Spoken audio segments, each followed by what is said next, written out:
성도 여러분, 안녕하셨습니까? 성서 예언 전도회 희망을 예언하라, 그 세 번째 날 경배와 찬양을 시작하겠습니다. 인생길 험하고 마음 지쳐 살아갈 용기 없어질 때 예수님 품으로 나아오시오. 아멘. 다 함께 찬양합니다.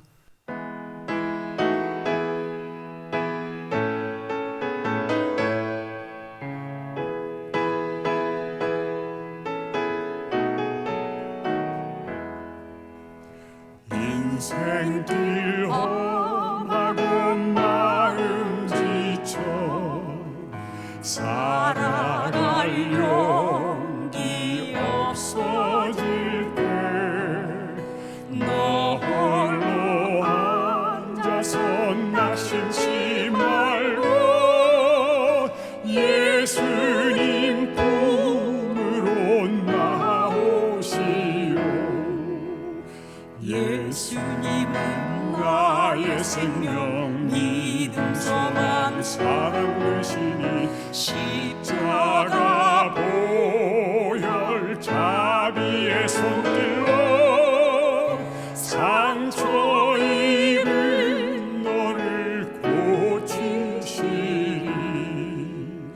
평생의 모든 꿈아 무너져 세상의 친구 다 떠날 때 어둠에 앉아서 울지만 말고 예수님 품으로 나오시오. 아멘. 다 같이 예수님은 나의 생명, 믿음, 소망, 사랑 되시니 십자가 보혈 자비의 손길로 상처 입은 너를 고치시니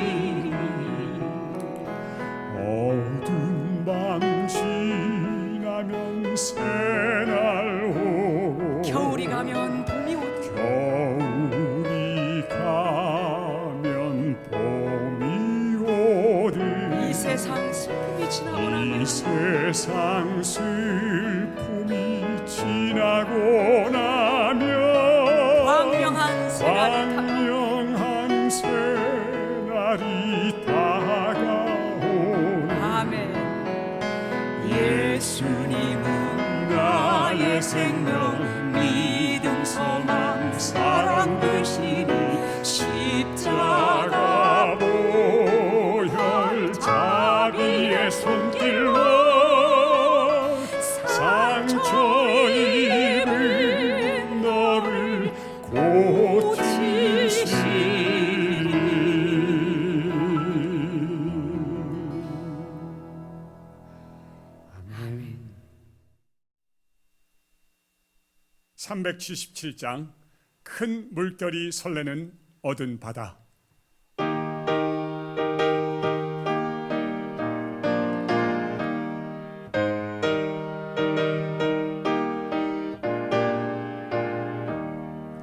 큰 물결이 설레는 어두운 바다, 저 등대의 불빛도 희미한데 이 풍랑에 배저 항해하는 주 예수님 이배의 사공이라.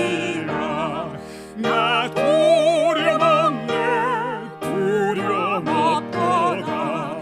주 예수님 내 깨어 계시도다.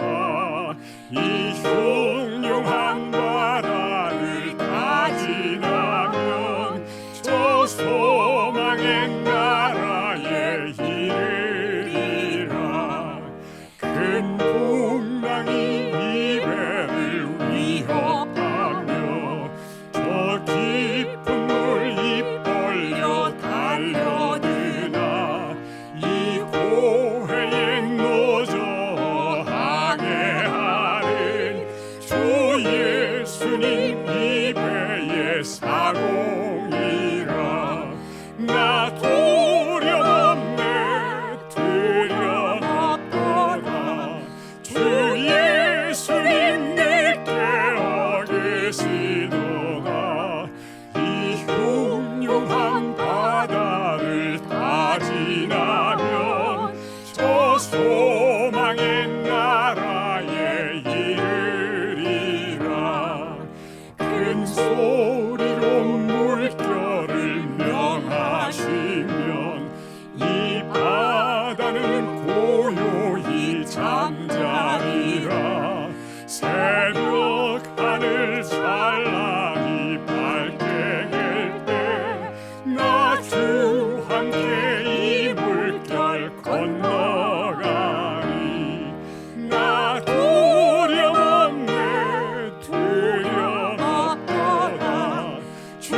하늘에 계신 하나님 아버지, 저희에게 이 귀한 예언 전도의 기간을 주셔서 하나님의 말씀을 함께 나누며 소중한 하늘의 기별을 듣게 해주셔서 감사합니다. 하나님, 이 시간도 주님께서 마련해 놓으신 새로운 계획과 새로운 세상을 바라보고자 하오니 하나님, 우리와 함께 하여 주시고 말씀하시는 목사님을 통하여 우리 모두가 새로운 깨달음을 얻는 행복한 시간 되게 하여 주시옵소서. 주님의 영께서 우리와 함께 하여 주셔서 우리가 알아야 되는 것들을 분명히 깨닫는 행복한 귀한 시간 되게 해 주시기를 예수님 이름으로 간절히 기도드리옵나이다. 아멘.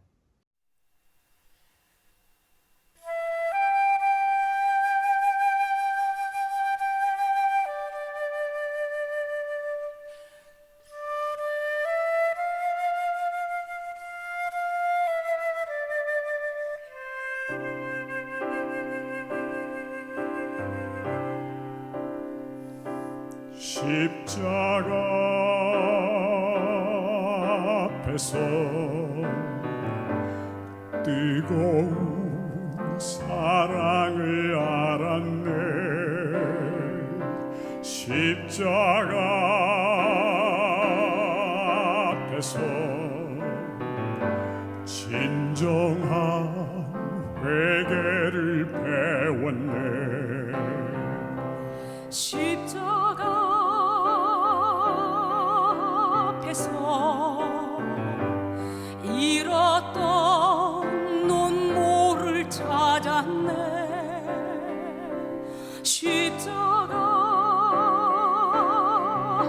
앞에서 내 삶의 자유를 얻었네.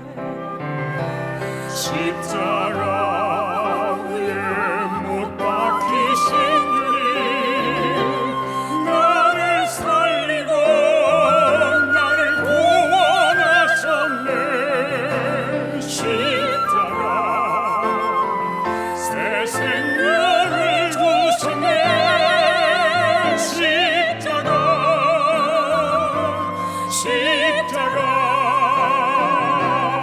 십자가 위에 못 박히신 주님, 나를 고치고 나를 세워주셨네.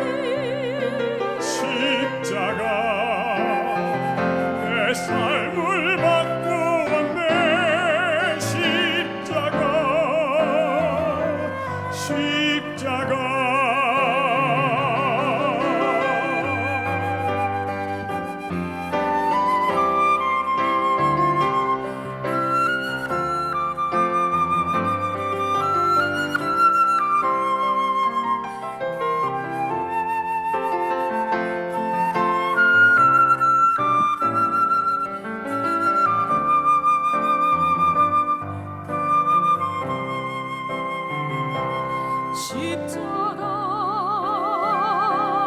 앞에서 뜨거운 사랑을 알았네. 십자가 앞에서 진정한 회개를 배웠네. 십자가 앞에서 잃었던 눈물을 찾았네. 십자가 앞에서 내 삶의 자유를 얻었네. 십자가 위에 못 박히신 주님, 나를 살리고 나를 구원하셨네. 십자가 새 생명을 주셨네. 십자가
주님의 이름으로 문안드립니다. 사피엔스라는 베스트셀러로 우리에게 잘 알려진 이스라엘의 역사학 교수 유발 하라리가 코로나 이후의 세상이라는 제목으로 파이낸셜 타임즈와 인터뷰한 내용입니다. 이 폭풍은 지나갈 것이다. 하지만 우리가 한 선택은 다가올 몇십 년 동안 우리의 삶을 변화시킬 것이다. 전염병을 막기 위해서 정부는 국민을 모니터링할 수 있는 명분을 얻었습니다. 하지만 감시의 수준은 이전과는 다릅니다. 코로나 사태를 계기로 해서 당신의 체온, 혈압, 그리고 당신의 바이오 데이터 등을 모니터할 수 있는 기회가 생긴 것입니다. 예를 들어서 정부는 또 다른 전염병 유행을 예단한다는 목적으로 국민들에게 생체 정보를 24시간 수집할 수 있는 전자팔찌를 차게 할 수도 있습니다. 흥미로운 것은 빌 게이츠도 이와 비슷한 시기에 비슷한 내용을 인터뷰합니다. 포브스지의 기사입니다. 빌 게이츠가 레딧과의 인터뷰에서 코로나 바이러스에 대처하기 위한 국가적 전자 추적 시스템의 필요성을 제기합니다. 많은 그리스도인들이 이 기사를 접하면서 이제 코로나 바이러스로 인해서 베리칩이라고 불리우는 짐승의 표가 시작될 것이다 라고 주장합니다. 그리고 이 짐승의 표는 곧 유발 하라리나 빌 게이츠가 이야기하는 우리의 인체에 삽입하는 그 어떠한 종류의 마이크로칩이 될 것이다 라고 주장합니다. 이 칩은 사람들의 건강 정보만을 추적할 뿐만이 아니고 경제와 종교의 자유까지도 통제하게 될 것이다 라는 주장입니다. 실제로 이 코로나와 같은 재난 환경 속에서는 이러한 일들을 강제하는 것이 가능해 보이기도 합니다. 그리고 이로 인하여 그 어느 때보다도 이 베리칩과 짐승의 표에 대한 사람들의 관심이 높아져 있습니다. 계시록 13장 16절에서 18절은 이 짐승의 표에 대해서 이렇게 이야기합니다. 그가 모든 자, 곧 작은 자나 큰 자나 부유한 자나 가난한 자나 자유인에게나 종들에게나 그 오른손에 그리고 이마에 표를 받게 하고 누구든지 이 표를 가진 자 외에는 매매를 못하게 합니다. 이 표는 곧 짐승의 이름이니 그 이름의 수입니다. 그 수는 666입니다. 짐승의 표는 분명한 성경의 예언입니다. 이 짐승의 표를 받지 않는 결과는 곧 경제적 제재입니다. 먼저 경제 제재는 이 짐승의 표를 강요하는 한 가지의 수단이지 그 목적 자체가 아니라는 것입니다. 이 베리칩과 같은 기술이 이 경제 제재를 위한 수천 수만 가지의 수단 중에 하나로 사용될 수 있을지 모르겠습니다. 그러나 분명한 것은 이것은 하나의 수단이지 짐승의 표 자체가 아니라는 것입니다. 그럼 이 짐승의 표에 대한 올바른 이해를 갖기 위해서 먼저 우리는 짐승이 무엇인지를 알아야 합니다. 지난 시간에 함께 살펴본 이 다니엘서 7장과 다니엘서 13장은 서로 평행장입니다. 작은 뿔과 적그리스도는 계시록에서 짐승과 동일한 존재입니다. 그리고 지난 수백 년 동안 이 짐승의 신원에 대한 종교계의 광범위한 동의가 있었다는 역사적 사실을 우리는 반드시 알아야 합니다. 2세기에는 탁월한 신학자요 변증가였던 이레니우스가 계시록 13장의 짐승이 곧 로마 제국에서 출현하게 될 것을 성서 예언에 기초하여 주장합니다. 그리고 1100년도에는 피오레의 요아킴이 그리고 1200년도에는 레겐스부르크의 대주교가 공개적으로 동일하게 이 짐승을 중세시대의 로마 카톨릭으로 지목합니다. 1500년도에는 종교개혁자들이 성경이 교회의 타락의 문제를 예언하고 있다는 것을 깨닫기 시작합니다. 구약 성경이 이스라엘 민족의 잘못을 명확하게 드러냈듯이 그리고 그 회개를 촉구했듯이 다니엘서와 계시록의 예언들이 로마 캐톨릭의 잘못을 분명하게 드러낸다는 것을 깨닫기 시작한 것입니다. 보시는 바와 같이 1534년에 발간된 루터 성경은 계시록에 등장하는 이 짐승의 위에 교황의 3층관을 쓴 음녀가 올라타고 있는 것을 그린 이 사파를 첨부합니다. 이 그림을 통하여 적그리스도의 정체가 무엇인지를 폭로한 것입니다. 이 그림에서는 왕들과 주교들이 이 3층관을 쓰고 있는 이 여자, 곧 교회 앞에 엎드려 경배하고 있습니다. 이제 마틴 루터가 존 칼빈이, 존 녹스와 같은 종교의 개혁자들이 다니엘서와 계시록을 기반으로 하여 짐승의 정체를 로마 교황으로 명확하게 지명합니다. 이에 대하여는 1800년대 최고의 설교가들인 찰스 스퍼전이 그리고 D.L. 무디가 허드슨 테일러가 모두 한 목소리를 내고 있습니다. 실제로 1800년대까지만 해도 이에 대한 역사적인 광범위한 이해와 합의가 있었다는 것입니다. 이때 위기에 몰린 로마 가톨릭 교회는 교황을 옹호하기 위하여 몇몇 학자들이 전통적인 예언 해석법을 대체할 만한 새로운 이론들을 만들어냅니다.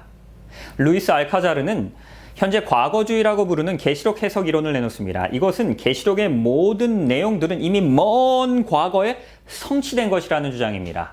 이 이론의 요점은 이것은 모두 다 성취된 일이기 때문에 이 계시록에서 이야기하고 있는 작은 뿔과 짐승의 정체는 로마 교황이 아니라는 것입니다. 하지만 대중적인 지지와 이해를 얻는 데는 실패합니다.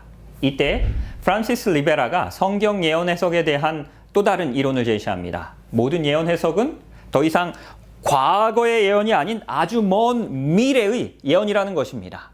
인류 역사의 마지막 몇 년 동안에 일어나게 될 그 모든 사건들을 예언하는 것이라고 주장합니다. 바로 이것이 오늘날 대부분의 기독교에서 채택하고 있는 미래주의적 예언 해석 방법입니다. 심리학교 신학자 D. 레드는 이에 대하여 다음과 같이 기록합니다. 비교적 현대에 교부의 미래주의적 해석에 회귀한 최초의 학자가 스페인 예수의 소속의 이 리베라라는 사람이었다라고 말한다면 아마도 많은 현대 미래주의자들에게 충격적인 사실이 될 것이다. 1580년대에 리베라는 교황을 적그리스도와 동일시하는 신교도 사이에 퍼져 있는 견해에 대한 반대 해석으로서 요한계시록 주석서를 발행하였습니다. 그리고 리베라는 처음 장들을 제외한 요한계시록의 모든 내용들을 교회 역사의 마지막 때에 적용시키게 됩니다. 이 미래주의 해석의 요점은 이 예언은 모두 미래에 대한 것이기 때문에 교황은 적그리스도가 될 수 없다는 것입니다. 그러나 우리는 이러한 모든 이론들을 오늘 이 시간 배제하고 오직 성경으로 계시록을 함께 살펴봄으로 적그리스도의 정체를 그리고 짐승의 정체를 그리고 짐승의 표의 정체를 함께 살펴보도록 하겠습니다. 계시록 12장 13절에서 14절입니다. 용이 자기가 땅으로 내어 쫓긴 것을 보고 남자를 낳은 여자를 박해합니다. 그리고 그 여자가 큰 독수리의 날개를 받아서 광야 자기 곳으로 날아가서 거기서 그 뱀의 낯을 피하여 한 떼와 두 떼와 반 떼를 양육받습니다. 상징적인 의미로 여자는 교회를 나타냅니다. 예레미야서 6장 2절을 참조하시면 명확하게 알 수 있습니다. 여자로 묘사된 하나님의 백성들은 사단의 박해를 피해서 숨어야만 했습니다. 서방 세계 전역에서 그리스도인들은 로마 가톨릭의 핍박을 피해서 숨어야만 했습니다. 이탈리아의 왈덴스와 같이 프랑스의 위그노와 같이 하나님의 말씀을 따르며 교황에게 순종하기를 거부하며 환영받지 못한 하나님의 백성들이 있었습니다. 그들은 광야로 산골짜기로 피해서 한 떼와 두 떼와 반 떼, 곧 1260년을 숨어 지내야만 했습니다. 바로 이것이 중세 암흑기의 기독교의 역사입니다. 유스티니아누스 황제가 로마의 주교에게 부여한 서로마를 정치적으로 통치할 수 있는 권한이 실현됐던 해는 AD 538년이었습니다. 그때부터 가톨릭이라는 종교는 정치적 힘을 가진 왕국이 된 것입니다. 기억하시는 것처럼 이때 방해가 됐던 세 부족이 있었습니다. AD 538년의 마지막 부족인 돈코트가 멸망합니다. 이제는 로마 가톨릭이 최고의 살아있는 권력이 된 것입니다. 그리고 정확히 이로부터 1260년 후인 1798년에 나폴레옹이 보낸 베르티에르 장군이 로마에 입성합니다. 그리고 교황 비오 6세를 왕자에서 끌어내립니다.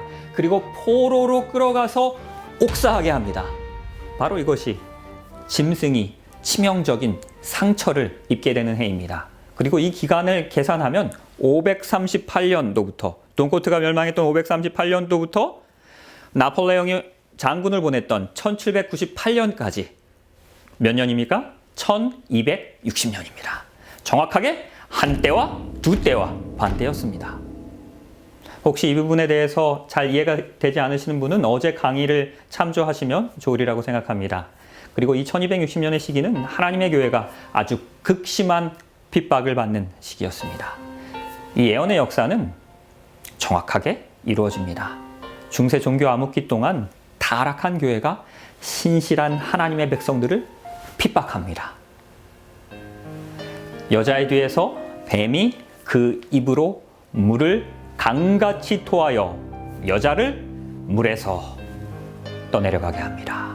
여자가, 하나님의 백성들이, 교회가 물에서 떠내려갑니다. 이 심각한 박해로 말씀대로 사는 것이 거의 불가능해졌을 때 하나님께서 피할 길을 내신 것입니다. 그리고 그 물에 떠내려가게 합니다. 그리고 이제 그 떠내려가는 그 여자를 땅이 돕습니다. 땅이 그 입을 벌려서 용의 입에서 토한 그 강물을 삼킵니다. 역사의 어느 한 시점에서 갑자기 땅이 입을 벌리면서 그 핍박받던 하나님의 백성들을 도와줍니다. 피난처가 되어줍니다. 여기서 이 땅은 누구입니까?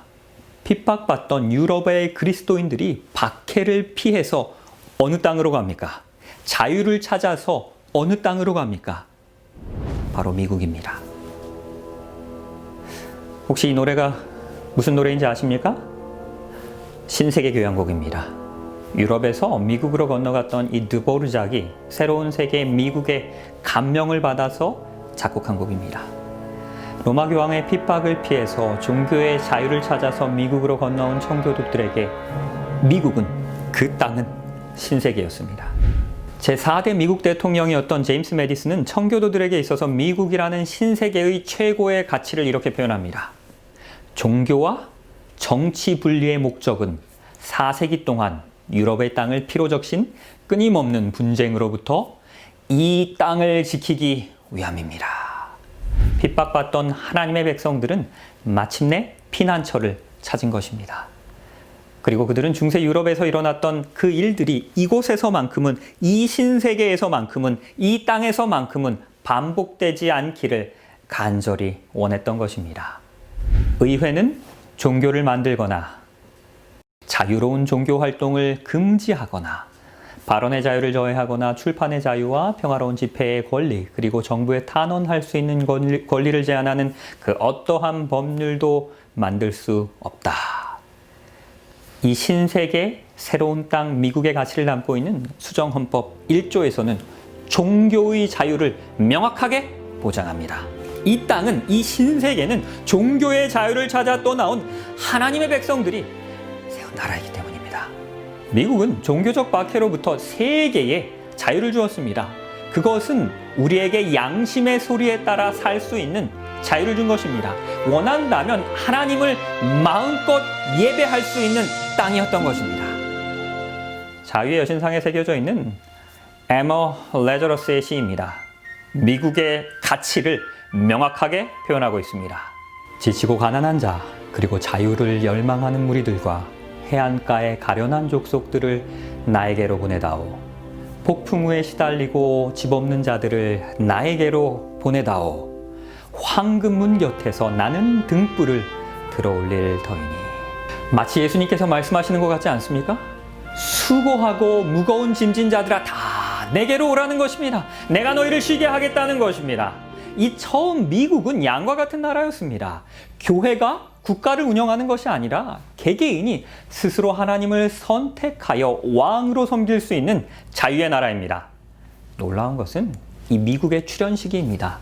사람들이 이미 오래전에 이 신세계로 피신했지만 그 1260일이 끝나가는 그 시점에, 중세시대가 끝나갔던 바로 그 시점에 1776년에 공화국으로 미국이라는 나라가 설립되었습니다.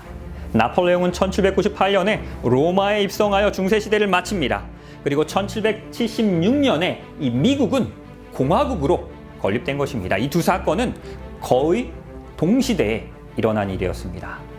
그리고 세계를 다스리던 첫 번째 짐승이 치명적 상처를 받게 되자 두 번째 짐승인 이 미국이 세계의 권력을 장악하기 시작합니다. 이는 우연의 일치가 아니라는 것을 계시록 13장에서 확인할 수 있을 것입니다. 그의 머리 하나가 상하여 죽게 된 것 같더니 그 죽게 되었던 상처가 나음에 온 땅이 놀랍게 여겨 짐승을 따릅니다. 계시록 13장의 처음 두 구절은 이미 과거에 일어난 일들입니다. 그러나 이 3절은 오늘날 우리 시대에 대한 이야기입니다.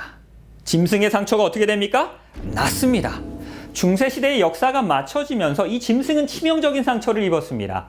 그리고 1798년에 교황 비오 6세는 옥에 갇힙니다. 로마 교회는 그 모든 재산을 다 몰수당하였습니다. 마치 짐승이 죽은 것처럼 보였습니다. 그러나 다시 살아납니다.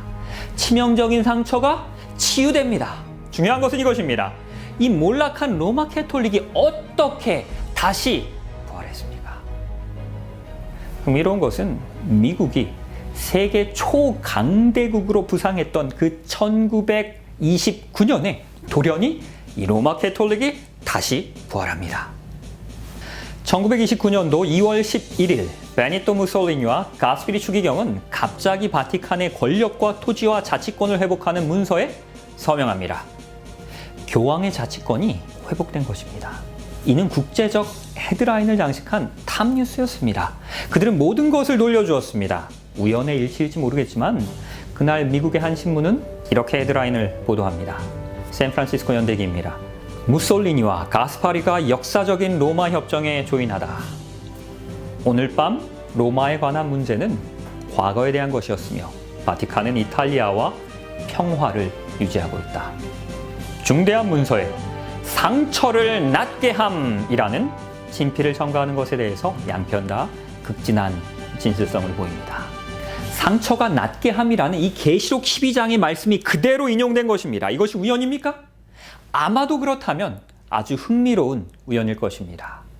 그리고 이제는 이 로마 교회가 갑자기 세계적인 영향력을 회복하게 됩니다. 지난 몇 년 동안 로마 교회는 암흑시대의 권력이 절정에 달했을 때의 그 교회를 타락시켰고 악을 행하는 기반이 되었던 그 거짓 교리들을, 그 타락한 교리들을 다시 주장하기 시작합니다. 1998년도에 교황 바오로 2세가 밀레니엄을 준비하면서 발행한 대희년 선포 교황 칙서 강생의 신비에는 아주 놀라운 내용이 담겨 있습니다. 이 칙서에서는 면죄부의 관행을 재확인합니다. 바로 종교개혁을 촉발시켰던 그 면죄부입니다.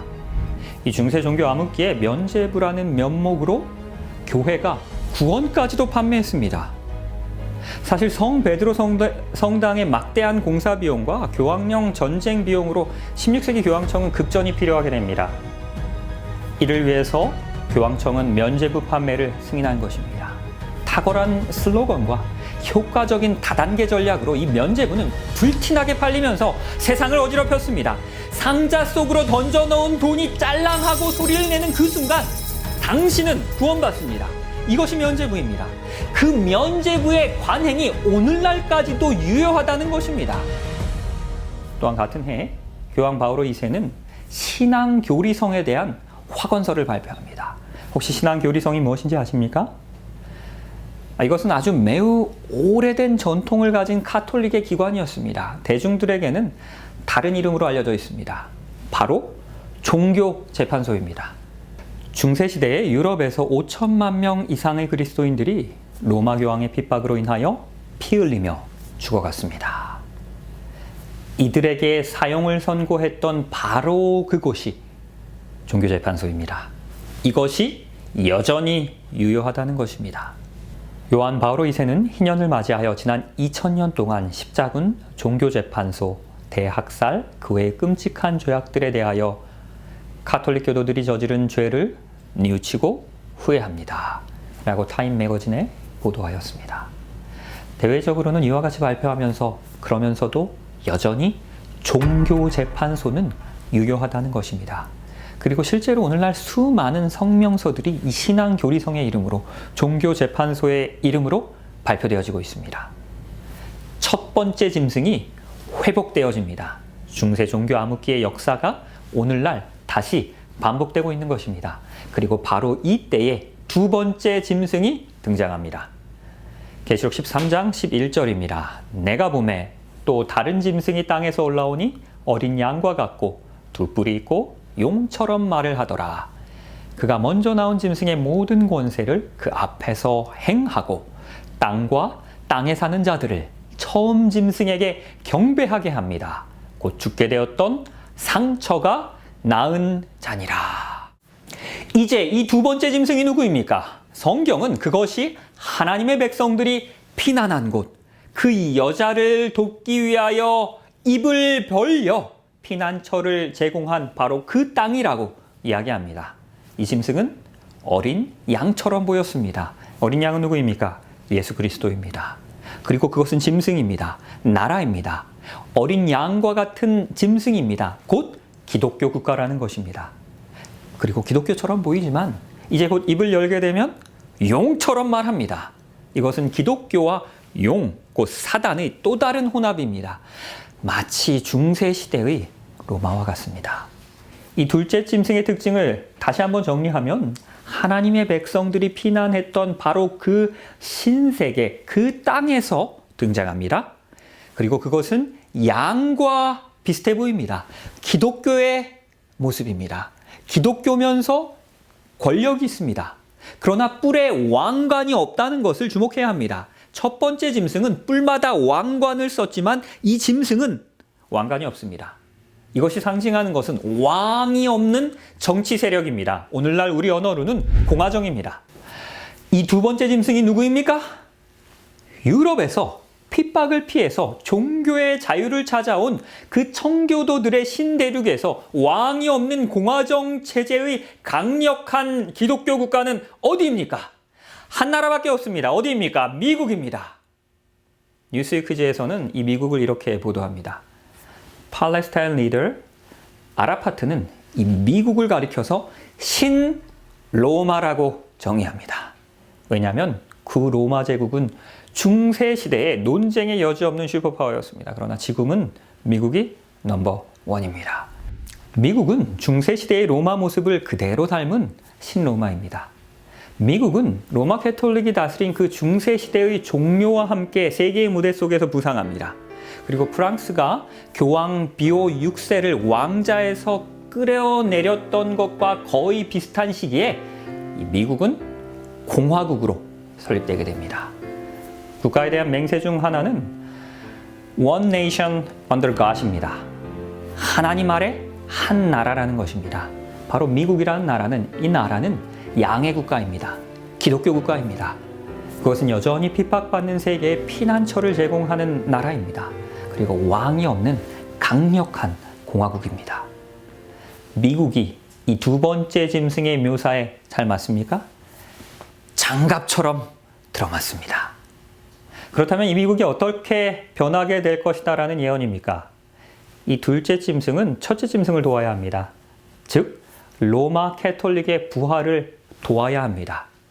이것이 미국의 역사를 볼 때 거의 불가능한 일처럼 보이는 사건입니다. 그러나 미국이라는 나라는 로마 카톨릭의 핍박을 피하여 유럽에서 도망온 그 이민자들이 세운 나라이지만 이 예언은 성취되게 됩니다. 이 두 짐승의 연합은 역사를 통하여 실제로 일어나게 됩니다. 1991년도에 말라치 마틴 신부는 바티칸의 정치적 야망에 관한 책을 출판합니다. 그는 바티칸 교황청 성서 연구소의 교수였습니다. 이 책에는 정말 긴 제목이 있습니다. 이 피의 열쇠, 교황 요한 바오로 2세 대 러시아와 서양의 신세계 질서 통제. 이 제목이 로마 캐톨릭이 지배하는 세상을 만들기 위한 명확한 의제를 보여주고 있습니다.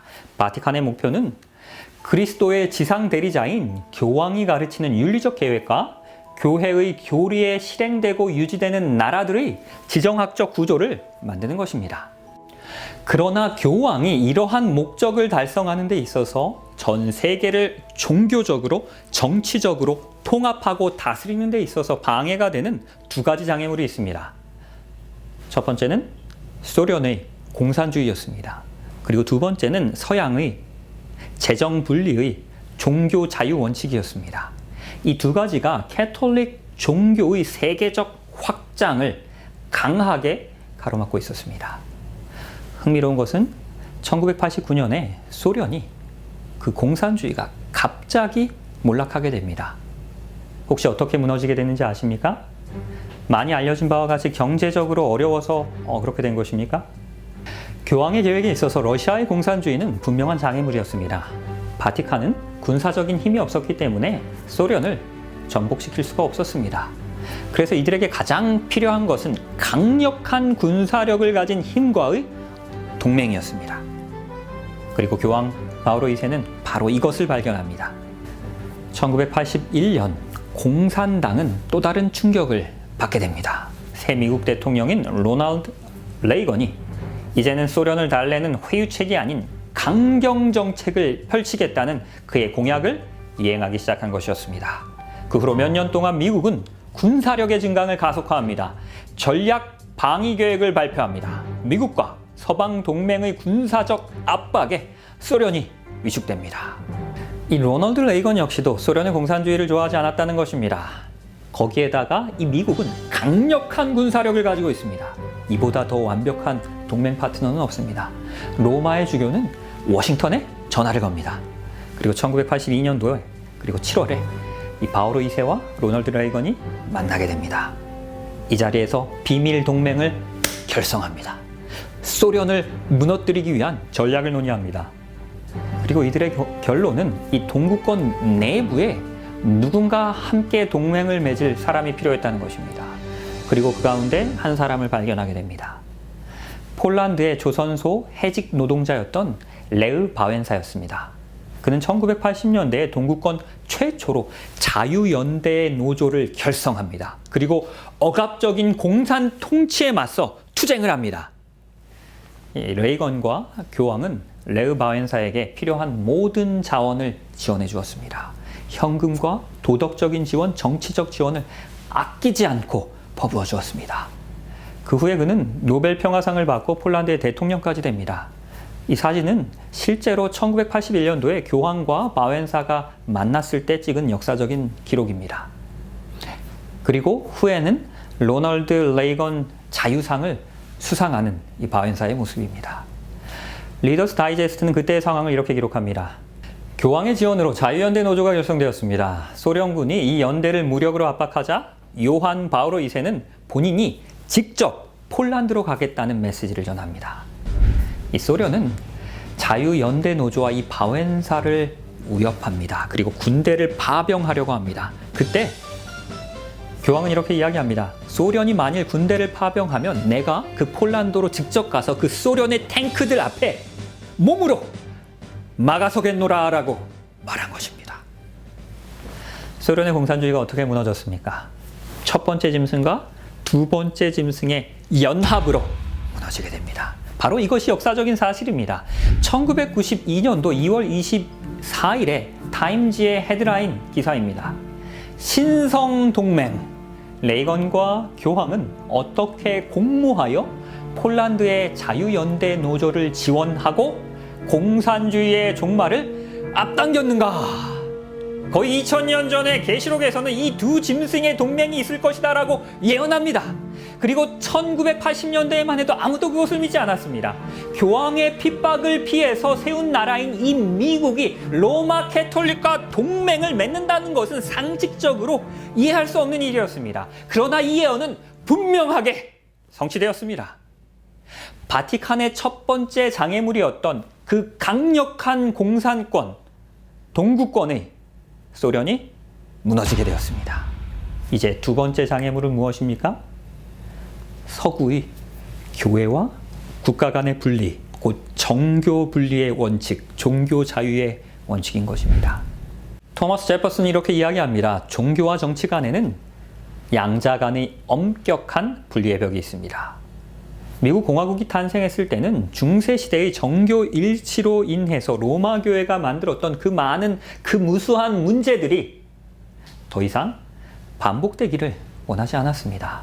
그 문제의 피해자들이 세운 나라가 바로 미국입니다. 그래서 정교 분리의 원칙은 미국 헌법에 분명히 명시된 핵심 가치입니다.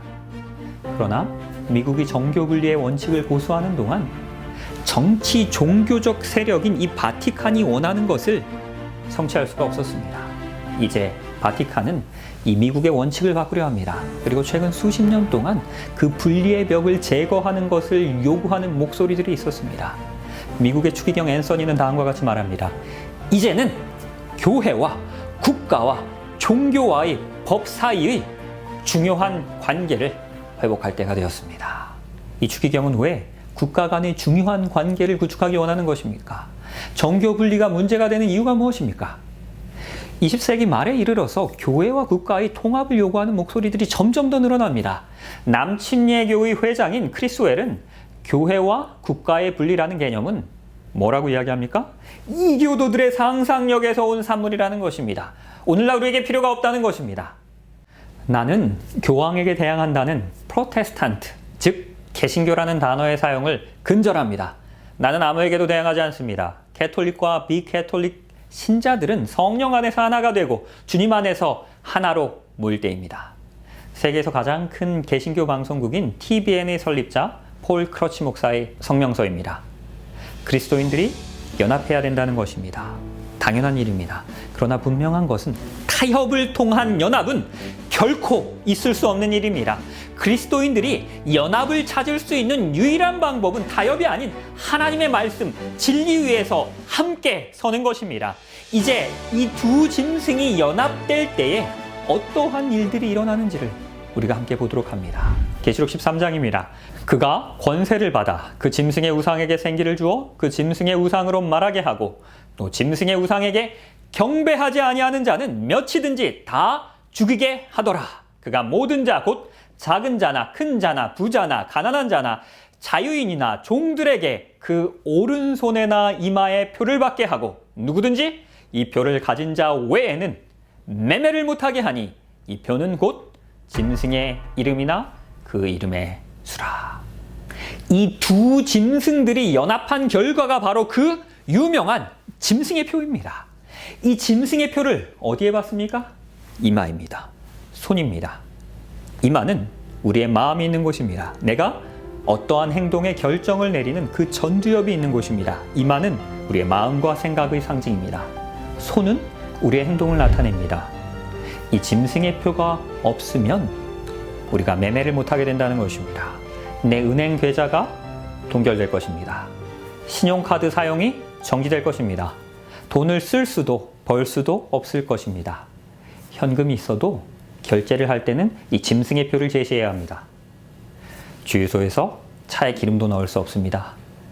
직장에서 월급을 받을 수도 없습니다. 마트에 가서 쌀을 살 수도 김치를 살 수도 없습니다. 경제활동이 불가능한 것입니다. 이 표가 없기 때문입니다.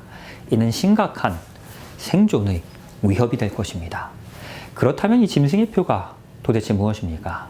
그 답을 찾을 수 있는 가장 좋은 방법은 계시록 13장과 평행장으로 그와 반대되는 하나님의 표를 받은 사람들에 대해서 묘사하고 있는 계시록 14장을 보시면 짐승의 표가 없는 사람들이 누구인지를 보면 이 짐승의 표의 정체를 우리가 알게 됩니다. 계시록 14장입니다.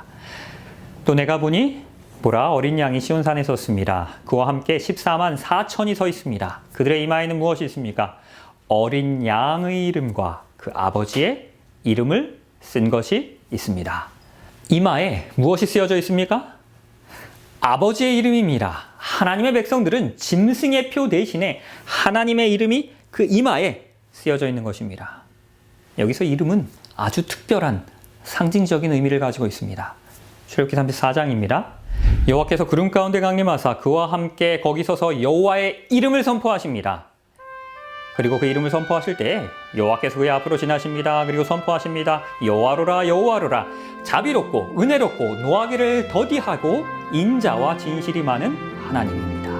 하나님의 이름을 보여주실 때 그 성품을 드러내어 함께 보여주십니다. 곧 자비와 은혜와 오래 참음과 인자와 진실입니다. 하나님의 이름은 곧 그분의 성품입니다. 이 짐승의 표를 받지 않은 이들의 이마에는 하나님의 문자적인 이름이 있다는 것이 아니라 하나님의 성품을 닮았다는 것입니다. 그들은 하나님을 믿고 신뢰하고 따르기로 선택했기 때문에 그들의 삶을 통해서 하나님과 가까워지는 것입니다. 하늘의 성품을 닮아가는 것입니다. 히브리서 8장 10절입니다. 내 법을 그들의 생각에 두고 그들의 마음에 이것을 기록하리라. 우리의 성품을 꼴짓는 두 가지, 즉 마음과 생각에 율법을 기록하라는 것입니다. 다시 정리하면 그 율법은 하나님의 성품의 밑그림입니다. 모세가 십계명을 신명기 5장에서 이스라엘 자손들에게 가르친 후에 그 직후에 계속해서 이렇게 이야기합니다. 너는 또 그것을, 그 율법을 내 손목에 매어 기호를 삼으며 내 미간에 붙여 표로 삼고. 여기서 기호라는 단어가 히브리어 단어 오트, 창세기 4장 15절에 나온 하나님께서 가인에게 표를 주셨다라고 할 때 사용된 것과 동일한 단어입니다. 이 단어는 기호, 인, 표로 번역됩니다. 모세는 십계명을 어떻게 하라고 말하는 것입니까? 율법을 어떻게 해야 합니까? 하나님의 백성의 손과 미간, 즉 이마에 표식으로 붙이라는 것입니다. 혹시 태펠린이라고 들어보셨습니까? 이것은 신명기 6장을 문자 그대로 읽은 유대인들의 관습입니다. 태플린은 손과 이마에 붙이는 작은 상자입니다. 그리고 그 상자 안에는 율법이 적힌 두루마리가 담겨져 있습니다. 그러나 율법을 이마와 손에 붙이라고 할 때 여기서 이마는 상징적으로 어떤 의미가 있습니까? 히브리서 10장 16절입니다. 내 법을 그들의 마음에 두고 그들의 생각에 기록하리라. 그 마음과 생각에 새기라는 것입니다. 그래서 하나님의 이름, 즉 성품이 이마에 쓰여지게 되는 것입니다. 그리고 특별히 성경에서 하나님과 그의 백성들 사이에 특별한 표, 인으로 고려되는 한 가지 율법이 있었습니다. 에스겔서 20장입니다. 또 나의 안식일을 거룩하게 할지어다. 이것이 너희와 나 사이에 무엇이 됩니까? 표징이 됩니다. 내가 여호와 너희 하나님인 줄 너희로 알게 하리라. 이 표징은 하나님께서 가인에게 주신 것과 같은 표입니다. 네 번째 안식일 계명은 하나님의 권위의 표입니다. 네 번째 계명은 창조주 하나님께 대한 믿음을 공개적으로 드러내는 표, 방법입니다. 창조주 경배의 표인 것입니다. 바로 이것이 사단이 네 번째 계명을 싫어하는 이유입니다. 안식일은 창조주로서 하나님의 권위를 나타냅니다. 그러나 짐승도 그의 권위의 표를 가지고 있습니다. 바로 그것이 무엇입니까? 짐승의 표입니다. 주님의 부활을 기념하여 안식일을 일요일로 옮긴 것은 캐톨릭 교회였습니다. 그러므로 개신교도들이 일요일을 지키는 것은 캐톨릭 교회의 권위에 대한 경의를 표하는 것입니다. 십계명은 안식일을 기억하여 거룩히 지키라라고 명확하게 이야기합니다. 그리고 가톨릭 교회에서는 내가 안식일을 폐하고 주일로 바꾸었으니 나의 권위에 순종하라라는 것입니다. 그러하기에 일요일은 우리의 캐톨릭의 권위의 표입니다. 교회는 성경, 하나님의 말씀인 그 성경 위에 있습니다. 안식일 준수의 변경이 바로 그 증거입니다. 캐톨릭 교회가 예배일을 안식일에서 일요일로 변경합니다. 그리고 이는 교황이 가지고 있는 종교적 힘과 권위를 보여주는 표입니다. 짐승이 그 힘을 자랑하는 것입니다. 숨기지 않습니다. 내가 바꿨다는 것입니다. 내 맘대로다. 내가 하나님보다 더 세다. 하나님 위에 있다는 것입니다. 하나님 말 들을 필요 없습니다. 나 따르라는 것입니다. 바로 그 권위의 상징이 일요일 준수입니다. 짐승의 표의 문제는 매매의 문제가 아닙니다. 어떤 마이크로칩의 문제가 아닙니다. 그것은 예배의 문제입니다. 충성의 문제입니다. 사단이 하나님을 대항하여 그 반역한 이유가 바로 이것이었습니다. 하나님보다 더 높아지기 원했습니다. 하나님만이 받으실 수 있는 그 경배를 내가 받기 원했습니다. 오늘 이 시간 여러분들께 중요한 질문을 드리기 원합니다. 여러분은 용을 따르고 계십니까? 아니면 어린 양을 따르고 계십니까? 여러분은 하나님의 뜻을 따르고 계십니까? 아니면 사단의 뜻을 따르고 계십니까? 지금 일요일에 예배를 드리는 것이 짐승의 표를 받는 것은 아닙니다. 아직 법령으로 강요되고 있지는 않기 때문입니다. 그러나 이 두 짐승이 그 미국과 바티칸이 연합할 것입니다. 그리고 일요일 준수를 법령으로 강제하게 될 날이 곧 올 것입니다. 그리고 실제로 그러한 시도들은 오늘날의 역사를 통하여 빠르게 이루어지고 있습니다. 1998년도에 로마 캐톨릭은 주의 날이라는 서신을 발행하였습니다. 그리스도인들은 일요일을 의무적으로 거룩하게 지키도록 하는 법령을 시행하도록 노력할 것입니다. 일요일 준수를 법령으로 강요하기 위하여 노력하자는 것입니다. 2007년도에 베네딕트 16세는 오스트리아를 방문하는 동안 신문들은 헤드라인으로 대대적으로 다음과 같이 보도합니다. 교황은 일요일에 대한 존중을 요구하고 있다. 유럽의회는 향후 국가근로시간법률에서 일요일을 주간의 휴식일로 보호하도록 회원국과 유럽연합에 촉구합니다.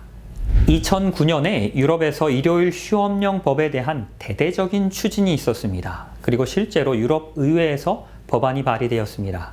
그러나 이 법안은 투표했지만 매우 근소한 차이로 실패하게 되었습니다. 그때 반대했던 동유럽 국가들은 이렇게 이야기합니다. 이제 막 나치로부터 그리고 공산주의자들의 위협으로부터 벗어났는데 로마 교황청이 우리에게 이래라 저래라 지시하는 거 우리는 원하지 않는다 라고 이야기했습니다. 이들도 이 일요일 법령이 로마 교황청이 세계를 통합하고 지배하기 위한 수단이 될 것임을 안 것입니다. 이 법안이 부결된 이후에 같은 해 가을에 교황 베네딕트는 주교들에게 다음과 같은 서신을 보냅니다. 세계에서 정치적 강대국이 아닌 누군가가 통치하는 단일 세계 경제가 필요하다. 세계는 종교적 권력에 의하여 다스려져야 한다. 같은 해 USA 투데이에서는 또 다음과 같이 보도합니다. 교황 베네딕트 16세는 유엔을 개혁하기 위하여 소집하였으며 이 만남의 진정한 목적은 세계의 권위자들과 함께 하나님 중심의 윤리를 가지고 세계 경제를 운영하기 위함이다. 이 마지막 시대에 로마 교황청을 중심으로 종교, 정치, 경제의 통합이 이루어질 것입니다. 그리고 전 세계를 복종시키게 될 것입니다. 바로 그 결정체가 짐승의 표입니다. 이를 통하여 짐승을 따르며 짐승을 예배하도록 할 것입니다. 정치, 경제적인 힘을 동원하여 우리를 강제할 것입니다. 그 짐승을 예배하도록 강조할 것입니다. 강요할 것입니다. 바로 그것이 짐승의 표입니다. 1912년도 일본 도쿄에서 임페리얼 호텔 건축 계획을 발표합니다. 당시 세계 최고의 건축가였던 미국의 프랭크 라이트에게 이 호텔 건축 프로젝트를 맡기게 되었습니다. 그러면서 어떠한 지진에도 견딜 수 있는 강한 호텔을, 튼튼한 호텔을 지어달라고 주문합니다. 그런데 문제는 그 부지의 지층이 견고하지가 못했습니다. 그래서 기초공사에 막대한 돈과 아주 긴 시간을 투자하게 됩니다. 결국 계획된 예산의 총 6배의 공사비가 지출되었습니다. 이 공사 중간에 총 지배인과 건축가 프랭크는 모두 해고되었습니다. 그리고 11년이라는 그 긴 공사 끝에 드디어 이 호텔이 완공됩니다. 1923년도 9월 1일입니다. 이 완공을 자축하는 피로연이 열립니다. 바로 그때 오전 11시 58분에 이 건물이 미친 듯이 흔들리기 시작합니다. 역사상 최악의 지진으로 기록된 진도 8.4의 관동 대지진이었습니다. 도쿄는 순식간에 불바다로 변합니다. 11만 채의 건물이 다 불에 화염에 휩싸였습니다. 이 화재로 인해서 도쿄 시내의 온도가 무려 46도까지 올라갑니다. 지옥의 불바다입니다. 이 지진으로 인하여 14만 2천 명이 사망하였습니다. 거의 모든 건물들이 다 붕괴되었습니다. 그러나 이 호텔만큼은 전혀 손상을 입지 않았습니다. 그리고 그 호텔은 아직도 오늘날까지도 건재합니다. 이 지진을 견딜 수 있었던 임페리얼 호텔의 비결은 기초공사입니다. 공사 비용이 6배로 늘어나게 된 이유는 이 튼튼한 기초공사 때문이었습니다. 기초가 중요합니다. 기초가 튼튼했기 때문에 그 어떠한 흔들림에도 무너지지 않았습니다. 우리가 살고 있는 이 마지막 시대는 흔들림의 시대입니다. 이 지구 역사의 마지막 날에 이 곤경에 처한 지구는 흔들릴 것입니다. 사단은 짐승의 표로 우리를 흔들려 할 것입니다. 그러나 우리의 믿음이 말씀의 기초 위에 세워져 있다면 우리는 흔들리지 않을 것입니다. 사단이 짐승의 표로 우리를 흔들려 하겠지만 내가 곧 다시 오겠다라는 이 희망의 약속 위에, 그 재림의 약속 위에 나의 믿음이 바로 세워져 있다면 우리는 흔들리지 않을 것입니다. 또 내가 보니 불이 섞인 유리바다 같은 것이 있고 짐승과 그의 우상과 그의 이름의 수를 이기고 벗어난 자들이 유리바닷가에 서서 하나님의 검은 고를 가지고 그 짐승의 표를 이기고 벗어나게 되시길 바랍니다. 그 유리바닷가에 함께 하나님의 검은 고를 가지고 서게 되시기 바랍니다. 우리의 믿음이 말씀 위에 있기에, 우리의 믿음이 예수 그리스도의 다시 오신다는 그 재림의 약속 위에 있기 때문에 이 짐승의 표의 환난 가운데서도 흔들리지 않게 되시기 바랍니다. 믿음으로, 말씀으로 이기게 되시길 바랍니다. 오늘 이 시간 우리 하나님만 섬기겠노라라고, 우리 하나님만 따르겠노라라고 다시 한번 결심하시는 이 귀한 시간 되시길 바라면서 말씀을 줄이도록 하겠습니다. 내 사모하는 주님, 영광의 왕이시라.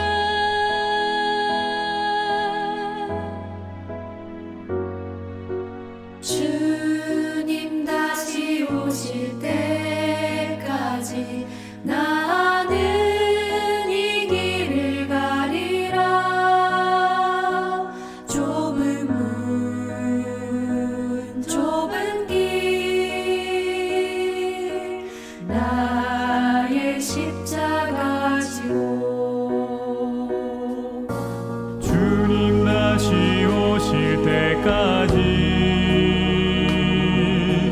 나는 일어나 달려가리라. 주의 영광 온 땅 덮을 때 나는 일어나 노래하리. 내 사모하는 주님, 온 세상 구주시라. 내 사모하는 주님, 영광의 왕이시라.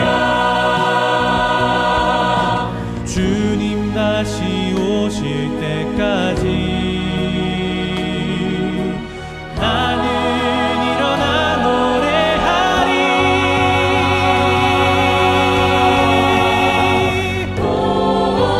내 사모하는 주님, 온 세상 구주시라. 내 사모하는 주님, 영광의 왕이시라. 영광의 왕이시라.